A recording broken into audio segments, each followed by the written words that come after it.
കരയുന്ന കാക്ക കുഞ്ഞുങ്ങൾക്കും കാട്ടിലെ സകല മൃഗങ്ങൾക്കും അതതിൻ്റെ ആഹാരം കൊടുക്കുന്ന ദൈവം ഇന്ന് പകൽക്കാലം നമ്മുടെ വായുടെ വലിപ്പം അറിഞ്ഞ്, നമ്മുടെ ഹൃദയത്തിൻ്റെ താല്പര്യം അറിഞ്ഞ്, നമ്മുടെ വയറിൻ്റെ വിശപ്പറിഞ്ഞ് നമ്മൾക്ക് ആവശ്യമുള്ള ആഹാരം ഇന്ന് പകൽക്കാലം നമുക്ക് ഓരോരുത്തർക്കും തരുവാൻ ദൈവം നമ്മളോട് കരുണ ചെയ്യട്ടെ എന്ന് ഞാൻ ദൈവത്തിൽ ആശിക്കുന്നു. മരുഭൂമിയിൽ നീരോറെ പുറപ്പെടുവിക്കുന്ന ഒരു ദൈവം ഇന്നും ജീവിക്കുന്നു. ദൈവത്തിൻ്റെ വചനത്താൽ നമ്മുടെ ഹൃദയങ്ങളെ ആശ്വസിപ്പിക്കാനും നമ്മളെ ശക്തീകരിക്കുവാനും ദൈവം സദാ സന്നദ്ധനാണ്. നമുക്ക് കർത്താവിൻ്റെ സന്നിധിയിൽ ആ താല്പര്യത്തോടെ, വാഞ്ഛയോടെ, പ്രാർത്ഥനയോടെ ആയിരിക്കാം. അല്പസമയത്തെ ചിന്തയ്ക്ക് വേണ്ടി റോമാലേഖനം 12-ാം അധ്യായം അതിൻ്റെ 1-ാമത്തെ വാക്യം നമുക്ക് വായിക്കാം. അവിടെ ഇങ്ങനെ എഴുതിയിരിക്കുന്നു: സഹോദരന്മാരെ, ഞാൻ ദൈവത്തിൻ്റെ മനസ്സിൽ ഓർപ്പിച്ച് നിങ്ങളെ പ്രബോധിപ്പിക്കുന്നത്, നിങ്ങൾ ബുദ്ധിയുള്ള ആരാധനയായി നിങ്ങളുടെ ശരീരങ്ങളെ ജീവനും വിശുദ്ധിയും ദൈവത്തിന് പ്രസാദമുള്ള യാഗമായി സമർപ്പിപ്പീൻ. ദൈവത്തിൻ്റെ അതിൽ ആദ്യ ഭാഗം ദൈവത്തിൻ്റെ മനസ്സലിവ് എന്നുള്ള കാര്യം ചില ദിവസങ്ങൾക്ക് മുൻപ് അല്പമായി നമുക്ക് ചിന്തിക്കാൻ ദൈവം നമ്മളെ സഹായിച്ചു. ദൈവത്തിൻ്റെ മനസ്സലിവ് എന്ന് പറയുന്നത് ഏതെങ്കിലും മനുഷ്യൻ്റെ ഹൃദയത്തിൻ്റെ താല്പര്യം അനുസരിച്ച് അവൻ്റെ ഹൃദയത്തിൻ്റെ ആഗ്രഹങ്ങളെല്ലാം നൽകി കൊടുക്കുന്ന ഒരു മനസ്സലിവല്ല ദൈവത്തിൻ്റെ മനസ്സലിവ്. പ്രത്യേകത ഈ ലോകത്തിൻ്റെ ജീവിതം കൊണ്ട് അവസാനിക്കാത്ത നിത്യതയിൽ കർത്താവ് യേശു ക്രിസ്തുവിനോടൊപ്പം ആയിരിക്കാൻ ഈ ഭൂമിയിലായിരിക്കുമ്പോൾ എന്താണോ ആവശ്യമായിരിക്കുന്നത് ആ വഴിയിലൂടെ നമ്മളെ നടത്തുന്ന ദൈവത്തിൻ്റെ സ്നേഹവും കരുതലും മനസ്സിലും എന്താണെന്ന് നമ്മൾ അന്ന് ചിന്തിക്കുകയുണ്ടായി. അതിൻ്റെ അടുത്ത ഭാഗം ചിന്തിക്കാൻ നമുക്ക് നമ്മുടെ ശ്രദ്ധ അടുത്ത ഭാഗത്തേക്ക് തിരിക്കാൻ ഞാൻ കർത്താവിൽ ആശിക്കുന്നു. അവിടെ ഇങ്ങനെ എഴുതിയിരിക്കുന്നത്: നിങ്ങൾ ബുദ്ധിയുള്ള ആരാധനയായി നിങ്ങളുടെ ശരീരങ്ങളെ ജീവനും വിശുദ്ധിയും ദൈവത്തിന് പ്രസാദമുള്ള യാഗമായി സമർപ്പിപ്പീൻ. ഞാനത് നമ്മുടെ മനസ്സിലാക്കുന്നതിന് വേണ്ടി ഇങ്ങനെ ഞാൻ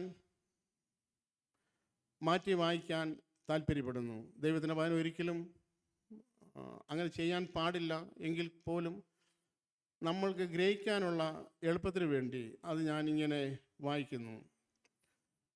സഹോദരന്മാരെ, ഞാൻ ദൈവത്തിൻ്റെ മനസ്സിൽ ഓർപ്പിച്ച് നിങ്ങളെ പ്രബോധിപ്പിക്കുന്നു, നിങ്ങളുടെ ജീവനെയും നിങ്ങളുടെ ശരീരങ്ങളെ ജീവനും വിശുദ്ധിയും ദൈവത്തിന് പ്രസാദമുള്ള യാഗമായി സമർപ്പിപ്പീൻ. ഇതാണ് ബുദ്ധിയുള്ള ആരാധന എന്ന് ഞാൻ നിങ്ങൾക്ക് ഗ്രഹിക്കാൻ വേണ്ടി, നമുക്കെല്ലാവർക്കും ഗ്രഹിക്കാൻ വേണ്ടി ഞാനിങ്ങനെ വായിച്ചിരിക്കുന്നു. അതിൽ മാറ്റമൊന്നുമില്ല. ആ വാക്ക് ഒന്ന് മാറ്റിയിട്ടു എന്ന് മാത്രമേ ഉള്ളൂ. ഒരു യാഗമായി തീരുക എന്നുള്ളത് ദൈവം നമ്മളെക്കുറിച്ച് ആഗ്രഹിക്കുന്ന കാര്യമാണ്. നാം യാഗമായി തീരണമെങ്കിൽ ഒരു യാഗപീഠം വേണം. ഒരു വസ്തുവിനെ യാഗം കഴിക്കണമെങ്കിൽ ഒരു യാഗപീഠം ആവശ്യമാണ്. പുറപ്പാട് പുസ്തകത്തിൽ ദൈവം ന്യായപ്രമാണം കൊടുക്കുന്ന സമയത്ത് മോശയോട് ദൈവം പറഞ്ഞു, നീ ഇസ്രായേൽ മക്കളോടൊരു യാഗപീഠം ഉണ്ടാക്കാൻ പറയണം, അല്ലെങ്കിൽ ഈ യാഗപീഠം നീ ഉണ്ടാക്കണം. ആ യാഗപീഠം എങ്ങനെ ഉണ്ടാക്കണമെന്ന് അത്യുന്നതനായ ദൈവം മോശയ്ക്ക് നിബന്ധന കൊടുത്തു. ആ യാഗപീഠം കതിരമ്പരമായിരിക്കണം. അതിന് 5 മുഴം നീളവും 5 മുഴം വീതിയും ഉണ്ടായിരിക്കണം. ആ കതിരമരത്തിൻ്റെ മുകളിൽ താമ്രം കൊണ്ട് ആ ആ യാഗപീഠം പൊതിയണം.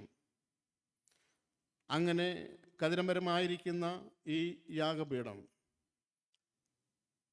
താമ്രം കൊണ്ട് പൊതിഞ്ഞതിന് ശേഷം അതിൻ്റെ മുകളിലാണ് യാഗം കഴിക്കേണ്ടത്. നമുക്കറിയാം, യാഗം എന്ന് പറഞ്ഞാൽ ഒരു എന്ത് വസ്തുവാണെങ്കിലും, ഒരു ആടോ കാളയോ എന്ത് കുറുപ്രാവോ എന്ത് തന്നെ ആയിരുന്നാലും ആ യാഗപീഠത്തിൻ്റെ മുകളിൽ വെച്ച് ദഹിപ്പിച്ച് അത് പൂർണ്ണ ചാരമായി തീരുന്നത് വരെ ഭയങ്കരമായ ചൂടിൽ, തീയിൽ അത് കത്തി അമരണം. അങ്ങനെ കത്തുമ്പോൾ കേവലം കതിരമരം മാത്രമാണെങ്കിൽ വളരെ വേഗം ആ കതിരമരം കത്തി, യാഗത്തിന് മുമ്പ് തന്നെ കതിരമരം കത്തിപ്പോകും. അങ്ങനെ സംഭവിക്കാതിരിക്കാൻ ദൈവം മോശയോട് പറഞ്ഞു, യാഗപീഠം കതിരമരം ആയിരിക്കണം. എന്നാൽ ആ കതിരമരം കത്തിപ്പോകാതിരിക്കേണ്ടതിന്, തകർന്നു പോകാതിരിക്കേണ്ടതിന് അതിന് മുകളിൽ താമ്രത്തിൻ്റെ തകിട് അടിക്കണം. കർത്താവ് യേശു ക്രിസ്തുവാണ് ഈ ഭൂമിയിൽ വന്ന് ദൈവത്തെ പ്രസാദിപ്പിച്ച, യാഗം കഴിച്ച ദൈവപുത്രൻ. കർത്താവ് യേശു ക്രിസ്തു ഈ ഭൂമിയിൽ വരുമ്പോൾ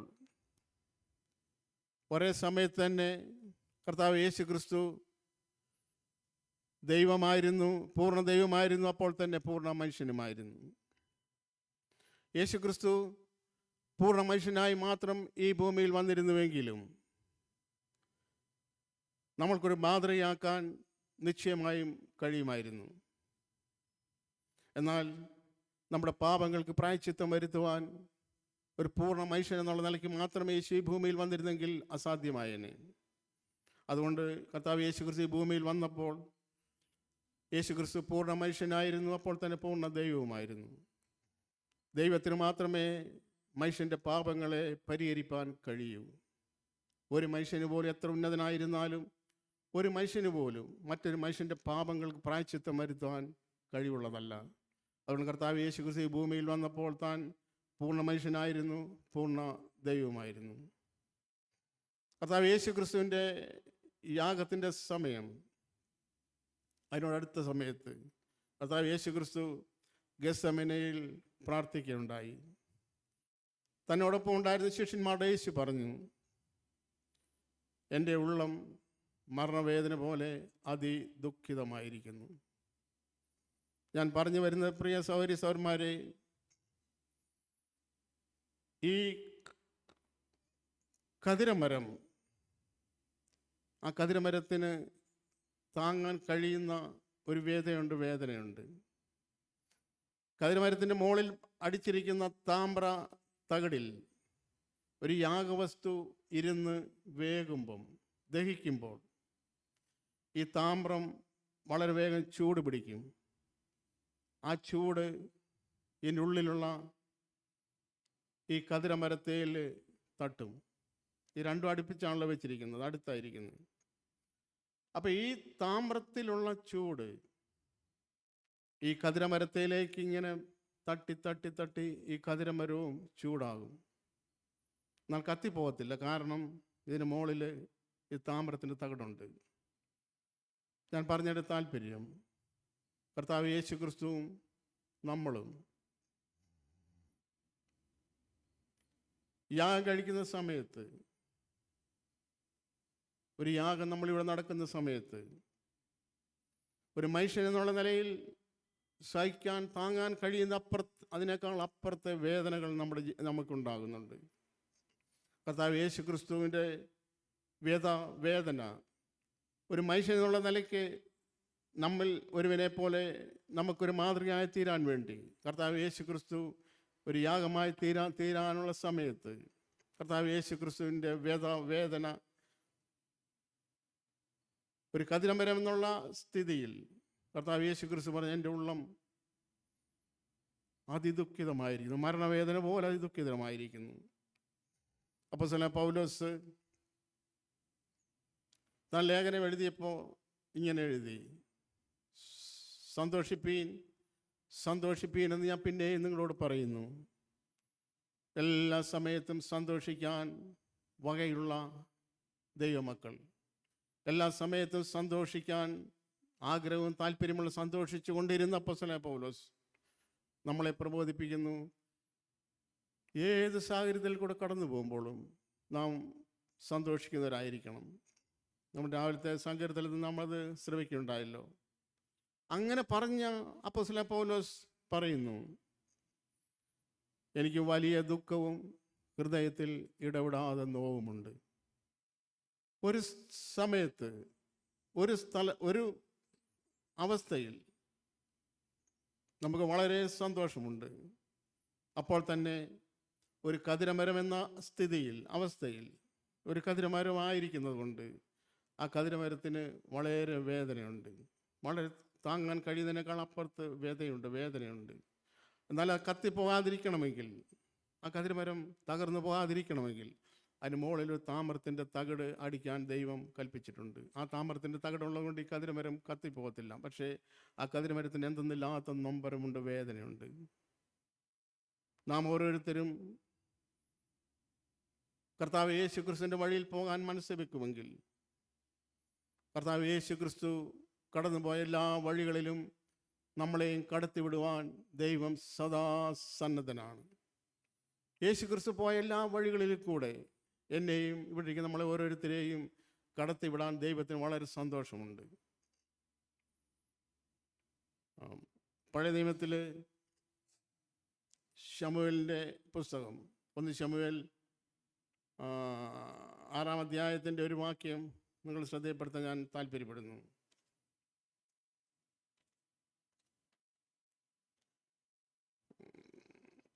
ശമൂവേലിൻ്റെ പുസ്തകം 6-ാം അധ്യായം അതിൻ്റെ 10 മുതലുള്ള വാക്യങ്ങൾ ആരെങ്കിലും ഒന്ന് വായിക്കുമോ? അവർ അങ്ങനെ തന്നെ ചെയ്തു. കറവയുള്ള 2 പശുക്കളെ വരുത്തി വണ്ടിക്ക് കെട്ടി. ഞാൻ വായിച്ചത് സിസ്റ്ററെ. അവയുടെ കിടാങ്ങളെ വീട്ടിലിട്ട് അടച്ചു. പിന്നെ അവർ യഹോവയുടെ പെട്ടകവും പൊന്നുകൊണ്ടുള്ള എലികളും മൂലക്കുരുവിൻ്റെ പ്രതിമകളും ഇട്ടിരുന്ന ചെല്ലവും വണ്ടിയിൽ വെച്ചു. ആ പശുക്കിടാക്കൾക്ക് നേരെ ബേത്ത്ശേബയിലേക്കുള്ള വഴിക്ക് പോയി. അവ കരഞ്ഞുകൊണ്ട് വലത്തോട്ടോ ഇടത്തോട്ടോ മാറാതെ പെരുവഴിയിൽ കൂടി തന്നെ പോയി. ഫെലിസ്ത്യ പ്രഭുക്കന്മാർ 12-ാമത്തെ വാക്യമാണോ വായിച്ചത് ഇപ്പോൾ? 12. ആ പശുക്കൾക്ക് നേരെ ബേത്ത്ശേബയിലേക്കുള്ള വഴിയെ കരഞ്ഞുകൊണ്ട് പോയി. പശുക്കൾ ഇതിൻ്റെ ഈ സംഭവം ഇപ്പോൾ സിസ്റ്റർ വായിച്ചപ്പോൾ നിങ്ങൾ കേട്ടല്ലോ. യഹോവയുടെ പെട്ടകം ഫെലിസ്ത്യർ പിടിച്ചു. ആ പിടിച്ച പെട്ടകം ഫെലിസ്ത്യ ദേശത്ത് ഇരുന്നത് കൊണ്ട് അവർക്ക് എന്തൊന്നില്ലാത്ത പ്രയാസം ഉണ്ടായി. ആ പെട്ടകം അവർ ഇസ്രായേലിലേക്ക് മടക്കി അയക്കുകയാണ്. മടക്കി അയക്കുന്ന സമയത്ത് അവർ ഒരു പുതിയ കാളവണ്ടി ഉണ്ടാക്കി. ആ കാളവണ്ടിയിൽ യഹോവയുടെ നിയമപ്പെട്ടകം വെച്ചു. ആ കാളവണ്ടിക്ക് കാളയല്ല, കറവ ഉള്ള 2 പശുക്കളെ ഈ വണ്ടിക്ക് കാളയ്ക്ക് പകരം കെട്ടി. എന്നിട്ട് ഈ കറവയുള്ള 2 പശുക്കളുടെ കിടാക്കളെ 2നെയും ഒരു മുറിക്കകത്ത് അടച്ചിട്ടു. എന്നിട്ട് ഈ വണ്ടി ആരും തെളിച്ചില്ല. ഈ വണ്ടി തെളിച്ചില്ല. നമ്മൾ വായിക്കുന്നത് യഹോവയുടെ നിയമപ്പെട്ടകം വെച്ചിരുന്ന ഈ വണ്ടി, ആ വണ്ടിക്ക് കെട്ടിയിരുന്ന 2 പശുക്കൾ, ഈ 2 പശുക്കൾ ഈ വണ്ടി വലിച്ചുകൊണ്ട് നേരെ ഇടത്തോട്ടോ വലത്തോട്ടോ തിരിയാതെ നേരെ മുന്നോട്ട് പോവുകയാണ്. അവിടെ ഒരു വാക്ക് എഴുതിയിട്ടുണ്ട്. അവ കരഞ്ഞും കൊണ്ട്, ഇടത്തോട്ടോ വലത്തോട്ടോ മാറാതെ അവ കരഞ്ഞും കൊണ്ട് പോയി. സഹോദരന്മാരെ, ഇത് ഇവിടെ നിൽക്കുന്ന എൻ്റെയും ഇവിടെ ഇരിക്കുന്ന നമ്മുടെ ഓരോരുത്തരുടെയും ദൈവത്തെ പ്രസാദിപ്പിക്കുന്നതിൻ്റെ ഒരു പിക്ചറാണ്. ഈ നിയമപ്പെട്ടകം എന്ന് പറഞ്ഞാൽ എന്താണ്? നിയമപ്പെട്ടകം എന്ന് പറഞ്ഞാൽ കതിരമരം ഉണ്ടാക്കിയിരിക്കുന്ന ഒരു 2.5 മുഴം സ്ക്വയറിൽ ഉണ്ടാക്കിയിരുന്ന ഒരു പെട്ടി തന്നെ സങ്കല്പിക്കുക. അതിന് മൂടിയില്ല. ആ മൂടി എന്ന് പറയുന്നതാണ് കൃപാസനം. ആ കൃപാസനം കതിരമരമല്ല, ആ കൃപാസനം തനിത്തങ്കമാണ്. അപ്പം ഈ കൃപാസനത്തിൻ്റെ അടിയിൽ സമചതുരമായിരിക്കുന്ന കതിരമരങ്ങൾ ഉണ്ടാക്കി പൊന്ന് പൊതിഞ്ഞിരിക്കുന്ന ഒരു പെട്ടിയാണ് ഈ നിയമപ്പെട്ടകം എന്ന് പറയുന്നത്. എന്നാൽ അത് വെറും ഒരു പെട്ടിയല്ല. അതിൻ്റെ ഉള്ളിൽ 3 വസ്തുക്കളുണ്ട്. അതിൻ്റെ ഉള്ളിൽ അഹരോൻ്റെ തളിർത്ത വടിയുണ്ട്, മന്നായിട്ട് വെച്ചിട്ട് പൊൻപാത്രമുണ്ട്, നിയമത്തിൻ്റെ കൽപ്പനകളുണ്ട്. ഇതും 3 ഇല്ലാത്ത നിയമപ്പെട്ടകം അല്ല. ഇത് മൂന്നും ഒരുവൻ്റെ ഹൃദയത്തിലില്ലെങ്കിൽ അവൻ നിയമപ്പെട്ടമായി തീരത്തില്ല. അപ്പം ഈ 3 വസ്തുക്കളുള്ള കതിരമരം കൊണ്ടാക്കി പൊന്ന് പൊതിഞ്ഞിരിക്കുന്ന ഒരു വസ്തു, ഒരു പെട്ടി, അതിന് മുകളിൽ തനി തങ്കം കൊണ്ട് അടിച്ചുണ്ടാക്കിയിരിക്കുന്ന കൃപാസനം, ഇതാണ് ഈ കാളവണ്ടിയിൽ കൊണ്ടുപോകുന്നത്. ഈ കൃപാസനം ദൈവത്തിൻ്റെ സാന്നിധ്യം ഉള്ളതാണ്. ഈ കൃപാസനത്തിലാണ് ദൈവത്തിൻ്റെ സാന്നിധ്യം വസിക്കുന്നത്. അങ്ങനെയുള്ള ഈ നിയമപ്പെട്ടതും കൊണ്ട് ഈ പശുക്കൾ പോകുന്നൊരു പോക്ക് നിങ്ങൾ ശ്രദ്ധിക്കുക. കേവലം 2 പശുക്കളല്ലത്, കറവയുള്ള പശുക്കളാണ്.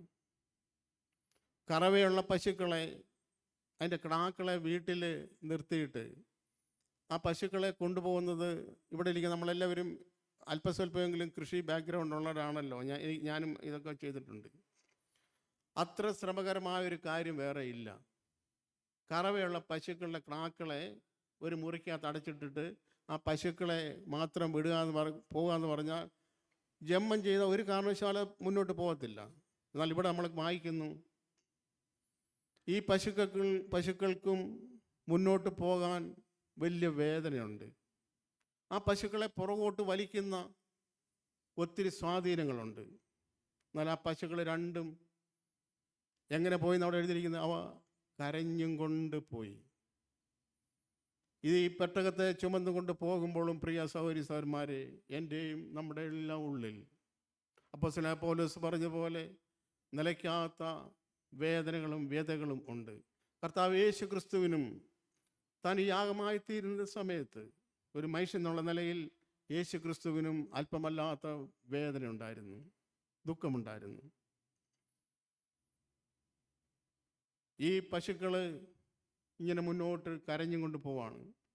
അവിടെ ഒരു വാക്ക് എഴുതിയിട്ടുണ്ട്, നിങ്ങൾ വീട്ടിൽ പോയി വായിച്ചാൽ നിങ്ങൾക്ക് ആ ഭാഗം വായിക്കണമേ എന്ന് ഞാൻ നിങ്ങളോട് വളരെ വിനീതമായി അപേക്ഷിക്കുന്നു. സാവകാശത്തിൽ വീട്ടിൽ പോയി വായിച്ചാൽ, ഓരോ വാക്കും വ്യക്തതയോടെ വായിച്ചാൽ നിങ്ങൾക്ക് ഞാനിപ്പോൾ പറയുന്നതിനേക്കാൾ വളരെ നല്ലൊരു പിക്ചർ കിട്ടും. അങ്ങനെ അവിടെ എഴുതിയിരിക്കുന്നു, അവ ഇടത്തോട്ടോ വലത്തോട്ടോ ഈ പശുക്കൾ മാറിയില്ല. ഇടത്തോട്ടോ വലത്തോട്ടോ മാറാതെ നേരെ മുന്നോട്ട് തന്നെ പോയി.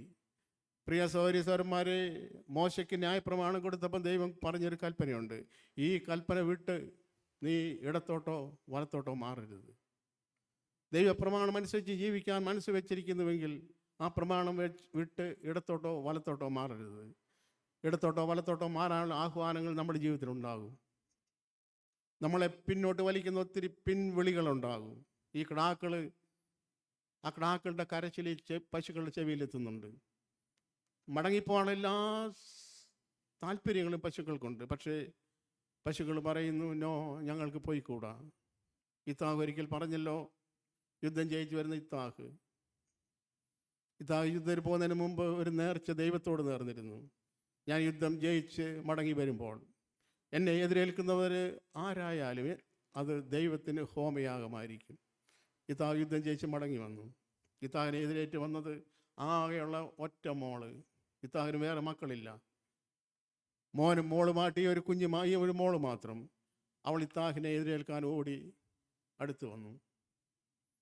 ഇത്താഹ് പറയുന്നൊരു കാര്യമുണ്ട്, മകളെ, നീ എന്നെ വ്യസനിപ്പിക്കുന്നവരുടെ കൂട്ടത്തിലാക്കി കളഞ്ഞല്ലോ, നീ എൻ്റെ തലയെ കുനിച്ചുവല്ലോ. എന്നിട്ട് ഇത്താഹ് പറയുന്നൊരു കാര്യമുണ്ട്, ഞാൻ യഹോവയോട് നേർന്നു പോയി, എനിക്ക് പിന്മാറിക്കൂടാ.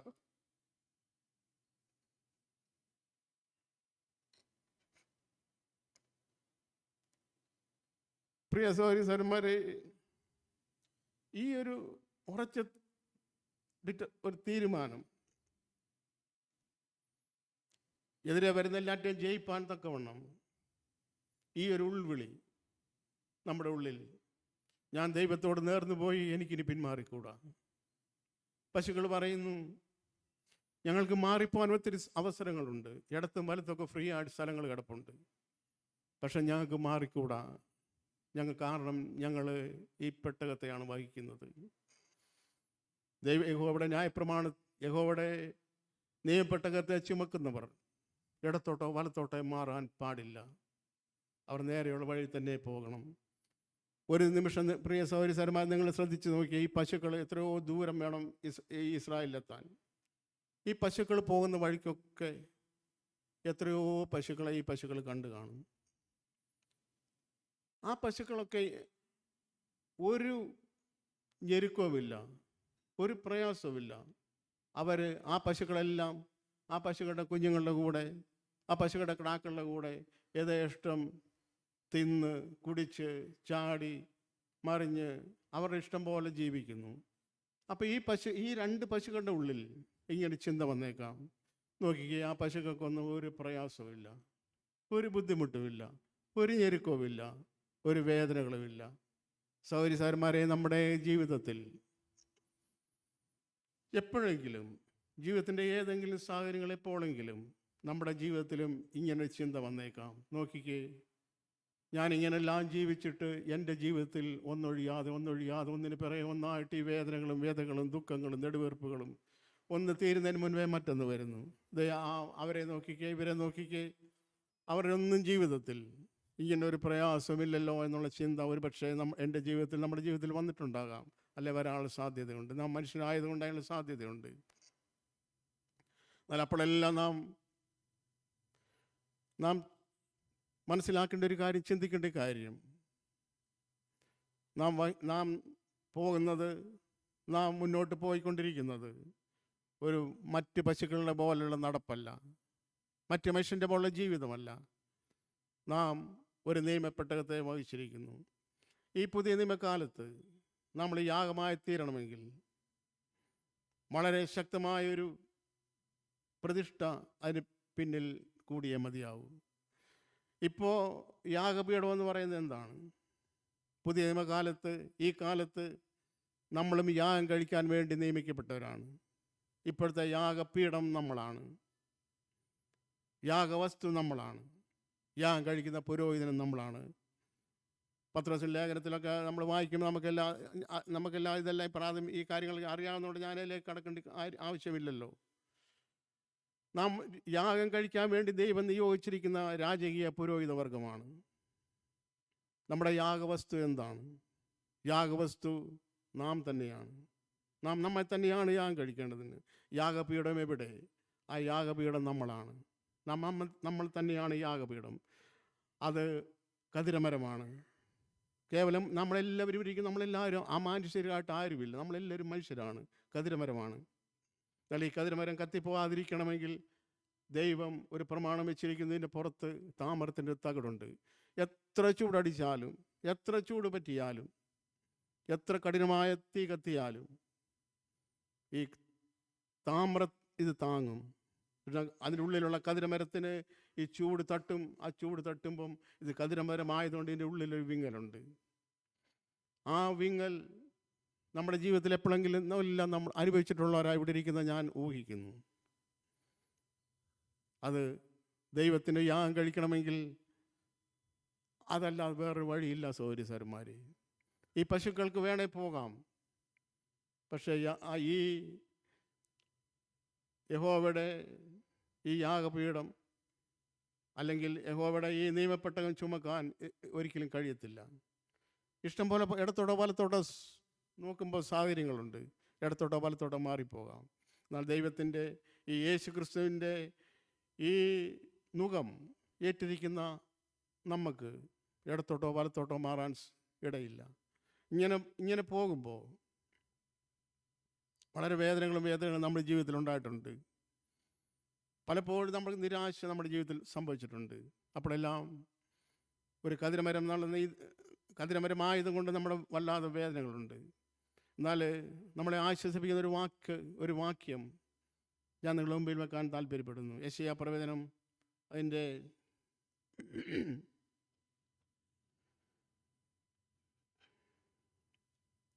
28-ാം അധ്യായത്തിൻ്റെ 28-ാം യെശയ്യാ പ്രവചനം 28-ാം അധ്യായത്തിൻ്റെ 28-ാമത്തെ വാക്യം. അതിൻ്റെ 28-ൻ്റെ 24 മുതലൊക്കെ ഉണ്ട്. എന്നാൽ 28-ാമത്തെ ഒരു വാക്യം വായിച്ചാൽ അത് ഞാൻ നിങ്ങളോട് അപേക്ഷിക്കുന്നു, നിങ്ങൾ വീട്ടിൽ പോയതിന് ശേഷം അതിൻ്റെ താഴെ മുകളിലൊക്കെ 28 24 മുതലുള്ള വാക്യങ്ങൾ വായിക്കണമെന്ന് ഞാൻ ആശിക്കുന്നു. നിങ്ങളെല്ലാം അത് വായിച്ചാൽ നമുക്ക് ഒത്തിരി ആത്മീയ പ്രചോദനം കിട്ടുന്ന വാക്യങ്ങളായത്. അതിൻ്റെ 28-ാമത്തെ വാക്യം ഇങ്ങനെ എഴുതിയിരിക്കുന്നു: ആ, മെതിക്കയിൽ മെതിക്കയിൽ മെതിക്കയിൽ ധാന്യം ചതച്ച് കളയാറുണ്ടോ? അതിൻ്റെ 24-ാമത്തെ വാക്യം എന്താ എഴുതിയിരിക്കുന്നത്? 24-ാമത്തെ വാക്യം എഴുതിയിരിക്കുന്നു, ശ്രദ്ധിച്ചെൻ്റെ വചനം കേൾപ്പിൻ, വിതപ്പാൻ ഉഴുതുന്നവൻ ഇടപെടാതെ ഉഴുതുകൊണ്ടിരിക്കുന്നു. നിർത്തി വായിക്കണം മോനെ. വിതയ്പ്പാൻ ഇവിടെ വിതയ്ക്കാൻ ഉഴുതുന്നവൻ ഇടപെടാതെ വിതയ്ക്കാൻ ഉഴുതുന്നവൻ ഇടപെടാതെ ഉഴുതുകൊണ്ടിരിക്കുമോ? നിങ്ങൾ ശ്രദ്ധിക്കുന്നുണ്ടെന്ന് ഞാൻ ആശിക്കുന്നു. ഞാൻ കുറേ കാലം മുമ്പ് എനിക്കൊരു ഒരു ബിസിനസ് ഉണ്ടായിരുന്നു. അതിന് ഞാൻ കർണാടകയിലെ ചോളം മേടിക്കാൻ പോകുമായിരുന്നു. അപ്പം അങ്ങനെ പോയുന്ന സമയത്ത് ഈ ഗുണ്ടൽപേട്ട എന്നൊരു സ്ഥലം ഭയങ്കര വേനൽക്കാലമാണ്.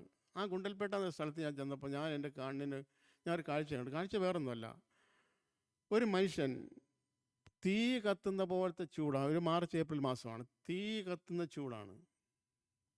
സമയം ഒരു 1:30-2 മണിയായി കാണും. ഒരു മനുഷ്യൻ അവിടെ, ഒരു പച്ചിപ്പൊന്നുമില്ല, ഒരു വൃക്ഷമില്ല, ഒന്നുമില്ല. അവിടെ ഒരു കാലി വയലിങ്ങനെ കിടക്കുക. നീളത്തിൽ ഒരുപാട് ഏരിയ ഉണ്ട്. അതിലൊരു മനുഷ്യൻ ഒരു കാളയെ വെച്ച് ഉഴുതുക. ഞാൻ വീട്ടിൽ വന്ന് പറഞ്ഞു, ഞാൻ ഇങ്ങനെ കാഴ്ച കണ്ട് ഭയങ്കര കഷ്ടം എന്ന് ഞാൻ പറഞ്ഞു. എന്നാൽ മാസങ്ങൾക്ക് ശേഷം പിന്നെ ഞാൻ അതിലേക്ക് കടന്നുപോയി. അപ്പം ഞാൻ കണ്ട കാഴ്ച, ആ വയലെല്ലാം ഈ ചോളം, നല്ല മെഴുത്ത് കൊഴുത്ത് ചോളം ഇങ്ങനെ ആർത്ത് കൊലച്ച് നിൽക്കുന്നു. ഇവിടെ എന്താ നമ്മൾ വായിച്ചത്? ഉഴുതുന്നവൻ എന്നും ഉഴുതുകൊണ്ടിരിക്കുമോ? ഉഴുതതിന് ശേഷം ഈ ഉഴുതുന്നവനൊരു ലക്ഷ്യമുണ്ട്. സഹോദരന്മാരെ, പലപ്പോഴും ഈ കലപ്പ നമ്മളുടെ ഹൃദയത്തെ കീറി മുറിച്ച് ഇങ്ങനെ പോകുന്നൊരവസ്ഥയിൽ കൂടെ നാം കടന്നു പോയിട്ടുണ്ടാകാം. അതെന്തിനു വേണ്ടിയാണ്? അതെന്നും ചെയ്തുകൊണ്ടിരിക്കത്തില്ല. ഉഴുതുന്നവൻ എന്നും ഉഴുതുകൊണ്ടിരിക്കുമോ? ഉഴുതതിന് ശേഷം എന്തു ചെയ്യും? അവൻ എന്തു ചെയ്യും? അവൻ കോതമ്പിൻ്റെ, മോനൊന്ന് വായിക്കോ, എന്ന് ഉഴുതുകൊണ്ടിരിക്കുമോ? ഉഴുതതിന് ശേഷം അവൻ എല്ലായ്പ്പോഴും നിലം കീറി കട്ട ഉടച്ചുകൊണ്ടിരിക്കുന്നുവോ? നിലം നിരപ്പാക്കിയിട്ട് അവൻ കരിഞ്ജീരകം വിതയ്ക്കുകയും ജീരകം വിതറുകയും ഗോതമ്പ് ഉഴുപുളിയിലും യവം അതിനുള്ള സ്ഥലത്തും ചെറു ഗോതമ്പ് അതിൻ്റെ അറ്റത്തും ഇടുകയും ചെയ്യുന്നില്ലയോ? മതി. ഈ ഉഴുതുന്നവനൊരു ലക്ഷ്യമുണ്ട്. ഉഴുതുന്നവൻ വെറുതെ ഒരു ലക്ഷ്യമില്ലാതെ നിലം ഉഴുതുന്ന ആരുമില്ല. അത്യുന്നതനായ ദൈവം നമ്മുടെ ഹൃദയങ്ങളെ ഇങ്ങനെ കീറി മുറിക്കുന്നതിൻ്റെ കാരണം, ലക്ഷ്യം.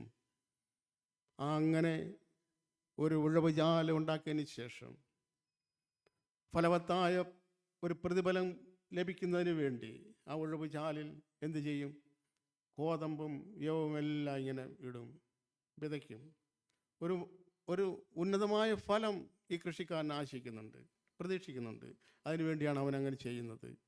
നമ്മുടെ ഹൃദയങ്ങളിലും നമുക്ക് താങ്ങാൻ വയ്യാത്ത വേദനയാണെന്ന് തോന്നുന്ന തക്ക രീതിയിൽ ഹൃദയങ്ങളെ പലപ്പോഴും ഉഴുത് മറിച്ച്, പലപ്പോഴും നമ്മൾ ദൈവം പോലും കൈവിട്ടോ എന്ന് തോന്നത്തക്ക രീതിയിൽ അങ്ങനെയുള്ള അവസ്ഥകൾ നമ്മുടെ ജീവിതത്തിൽ ഒരു പക്ഷേ കടന്നു വരാം, അല്ലെങ്കിൽ വന്നിട്ടുണ്ടാവാം. അവിടെ ദൈവത്തിൻ്റെ പരിശുദ്ധാത്മാവ് രേഖപ്പെടുത്തിയിരിക്കുന്നു, ഉഴുതുന്നവൻ എന്നും ഉഴുതുകൊണ്ടിരിക്കത്തില്ല. അത് മാത്രമല്ല, ആ ഭാഗം മുന്നോട്ട് വായിക്കുമ്പം മെതിക്കയിൽ എന്ത് ചെയ്യുന്നില്ല?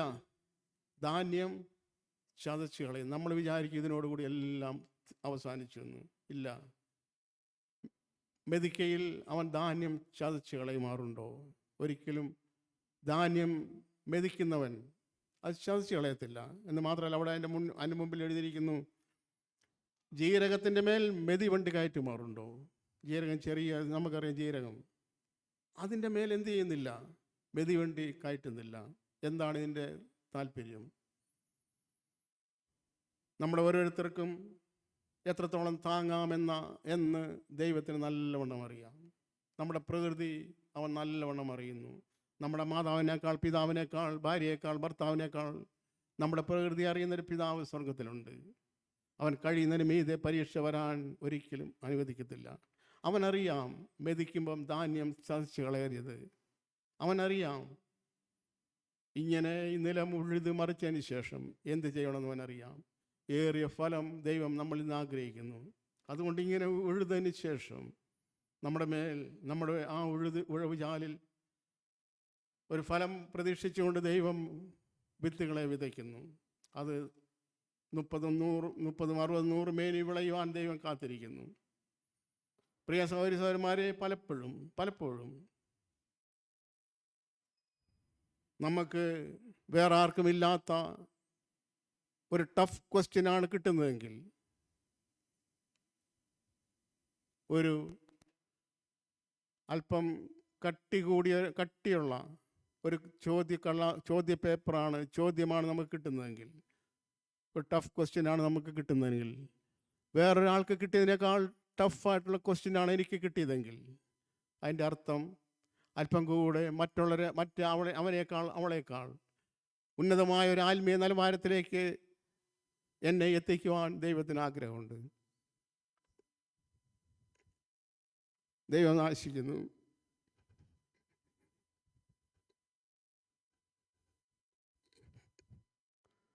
നാം ഒരിക്കലും ചിന്തിക്കരുത്, എന്നെപ്പോലെ അല്ലെ എനിക്കുള്ള പോലത്തെ വേദനകൾ അവർക്കില്ലല്ലോ, എൻ്റെ ഈ ദുഃഖങ്ങൾ അവർക്കില്ലല്ലോ. അവർ മറ്റ് ആ പശുക്കൾ കണ്ടതുപോലെ എത്ര സന്തോഷമായിട്ട് അവർ ജീവിക്കുന്നു. അവരുടെ കുഞ്ഞുങ്ങൾക്ക് പ്രശ്നങ്ങളില്ലല്ലോ. അവരുടെ കുഞ്ഞുങ്ങൾ എല്ലാ ഇൻ്റർവ്യൂവിനും ജയിക്കുന്നു, എല്ലാ കാര്യത്തിനും അവർ നല്ല മാർക്ക് മേടിക്കുന്നു. എൻ്റെ കുഞ്ഞ് മാത്രം എത്ര പഠിച്ചിട്ടും ഇങ്ങനായി പോകുന്നല്ലോ. എന്താണ് കാരണം? ഒറ്റ കാരണം മാത്രമേ ഉള്ളൂ. അതിൻ്റെ അർത്ഥം മറ്റുള്ളവരെക്കാൾ ഉന്നതമായ ആത്മീയ അവസ്ഥയിലേക്ക് ദൈവം നമ്മളെ എത്തിക്കാൻ ആശിക്കുന്നു. യോഹന്നാൻ്റെ സുവിശേഷത്തിൽ ഒരു വാക്യം ഇങ്ങനെ യേശു പറഞ്ഞത് നിങ്ങളുടെ ശ്രദ്ധയിൽപ്പെടുത്താൻ താല്പര്യപ്പെടുന്നു. യോഹന്നാൻ്റെ സുവിശേഷം 13-ാം അധ്യായത്തിൻ്റെ 7-ാമത്തെ വാക്യം. യോഹന്നാൻ്റെ സുവിശേഷം 13:7 ഇങ്ങനെ അവിടെ എഴുതിയിരിക്കുന്നു: യേശു പറഞ്ഞു, ഞാൻ ചെയ്യുന്നത് ഇപ്പോൾ നീ അറിയുന്നില്ല, പിന്നെ അറിയും. അങ്ങനെ തന്നെയല്ലേ എഴുതിയിരിക്കുന്നത്? യോഹന്നാൻ 13:7 അങ്ങനെ എഴുതിയിരിക്കുന്നത്. യേശു അവനോട്, ഞാൻ ചെയ്യുന്നത് ഇപ്പോൾ നീ അറിയുന്നില്ല, പിന്നെ അറിയും. സഹോദരി സഹോദരന്മാരെ, പലപ്പോഴും ദൈവം നമ്മുടെ ജീവിതത്തിൽ ചെയ്യുന്ന കാര്യങ്ങൾ കർത്താവേ, നമ്മൾ ചോദിച്ചു, കർത്താവേ എന്തിനു വേണ്ടിയാണിത്? എന്തുകൊണ്ടാണ് ഞാൻ വർഷങ്ങളായി പ്രാർത്ഥിച്ചിട്ടും ഈ പ്രശ്നത്തിനൊരു ഉത്തരം ഇല്ലാത്തത് എന്തുകൊണ്ടാണ്? കർത്താവെ, ഞാൻ എത്രമാത്രം ഉപവസിച്ചു പ്രാർത്ഥിച്ചു, എന്നിട്ടും എന്തുകൊണ്ടാണ് ഇതിന് നീക്കുവെക്കില്ലാത്തത്? യേശു പറയുന്നു, ഞാൻ ചെയ്യുന്നത് ഇപ്പോൾ നീ അറിയുന്നില്ല, പിന്നെ അറിയും. അതൊരിക്കലും അറിയത്തില്ലെന്നുള്ളതല്ല. ഞാൻ ചെയ്യുന്നത് നീ ഒരിക്കലും അറിയത്തില്ലെന്നല്ല യേശു പറഞ്ഞത്. ഞാൻ ചെയ്യുന്നത് ഇപ്പോൾ നീ അറിയുന്നില്ല. നമുക്കറിഞ്ഞുകൂടാ. എന്നാൽ കർത്താവ് യേശു ക്രിസ്തുവിൻ്റെ മുമ്പിൽ, നിത്യതയിൽ യേശു ക്രിസ്തുവിൻ്റെ സിംഹാസനത്തിന് മുമ്പിൽ നിൽക്കുമ്പോൾ അന്ന് നാം അറിയും, നാം ഭൂമിയിലായിരുന്നപ്പോൾ യേശു ക്രിസ്തു എന്തുകൊണ്ടാണ് ഈ വഴികളിലൂടെ കടന്നു പോകാൻ ദൈവം എന്നെ അനുവദിച്ചതെന്ന്. അന്ന് നാം ഇങ്ങനെ ചോദിക്കാൻ ഒരു പക്ഷേ ഇടയാകും: കർത്താവേ, ഇത്രമാത്രം ഉന്നതമായ ഒരു അവസ്ഥയ്ക്ക് വേണ്ടിയാണ്, കാര്യത്തിന് വേണ്ടി ആയിരുന്നു ഞാൻ ഭൂമിയിലായിരുന്നപ്പോൾ നീ എന്നെ അന്ന് വേദനിപ്പിച്ചതെങ്കിൽ, മറ്റാർക്കുമില്ലാത്ത വേദനയുടെ വഴികളിലൂടെ നീ എന്നെ നടത്തിയതെങ്കിൽ, മറ്റൊരു പശുക്കളും ഇല്ലാത്ത പോലെ വേദന ഞാൻ അനുഭവിക്കേണ്ടി വന്നത് ഇത്ര ഉന്നതമായൊരവസ്ഥയ്ക്ക് വേണ്ടി ആയിരുന്നു എങ്കിൽ, ആ അവസ്ഥയിൽ ഞാൻ ഭൂമിയിലായിരുന്നപ്പോൾ എന്നെ നിനക്ക് കുറച്ചു കാലം കൂടെ നടത്താമായിരുന്നില്ലേ എന്നൊരു പക്ഷേ നാം ചോദിക്കാൻ ഇടയാകും. പ്രിയ സഹോദരി സഹോദരന്മാരെ, ഞാൻ പറഞ്ഞതിൻ്റെ താല്പര്യം, കർത്താവ് യേശു ക്രിസ്തുവിനോട് കൂടെ നാം തേജസ്കരിക്കപ്പെടണമെങ്കിൽ നാം കഷ്ടം അനുഭവിച്ചാൽ അത്രേ. യേശു ക്രിസ്തുവിലുള്ള ദൈവ തേജസ്സിൻ്റെ പങ്കാളിയായി തീരാനാണ് എൻ്റെയും ഇവിടെ നമ്മുടെ ഓരോരുത്തരെയും വിളി. ദൈവം നമ്മളെ വിളിച്ചത് ഈ ഭൂമിയിൽ ഭൗതികമായ ഏതെങ്കിലും സുഖസൗകര്യങ്ങൾ വർദ്ധിപ്പിച്ചു തരാൻ വേണ്ടി അല്ല.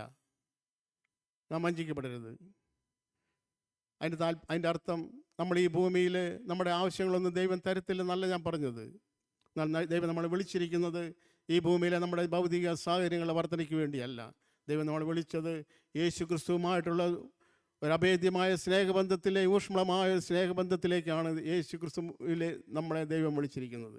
ദൈവം നമ്മളെ വിളിച്ചിരിക്കുന്നത് തൻ്റെ പുത്രൻ്റെ സ്വരൂപത്തോട് അനുരൂപരാകാനാണ്. അതിൽ കുറഞ്ഞൊരു കാര്യത്തിന് വേണ്ടിയല്ല ദൈവം നമ്മളെ വിളിച്ചിരിക്കുന്നത്.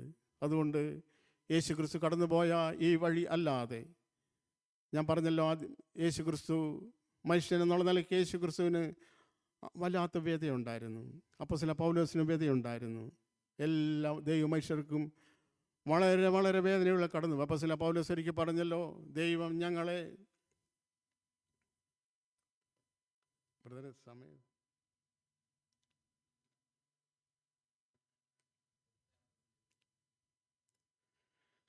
ദൈവം ഞങ്ങളെ മരണവിധിയിൽ ഉൾപ്പെട്ടവരായി ഒടുക്കത്തവരായി ആയരെ പോലെ നിർത്തിയിരിക്കുന്നു ഞാൻ ചിന്തിക്കുന്നു. അപ്പോസ്തലൻ പൗലോസ് പറഞ്ഞു, ദൈവം ഞങ്ങളെ ഒടുക്കത്തവരെ പോലെ മരണവിധിയിൽ ഉൾപ്പെടുത്തിയവരെ പോലെ ദൈവം ഞങ്ങളെ നിർത്തിയിരിക്കുന്നു എന്നെനിക്ക് തോന്നുന്നു. അതായത് ഒരു രാജ്യം മറ്റൊരു രാജ്യത്തിനോട് യുദ്ധം ചെയ്യുന്നു. ആ യുദ്ധം ചെയ്യുന്ന രാജ്യം ഏത് രാജ്യത്തെ അറ്റാക്ക് ചെയ്തോ ആ രാജ്യത്തെ കീഴടക്കി അവിടെയുള്ള പട്ടാളക്കാരെല്ലാം ഈ ജയിച്ച രാജ്യക്കാർ പിടിച്ചു.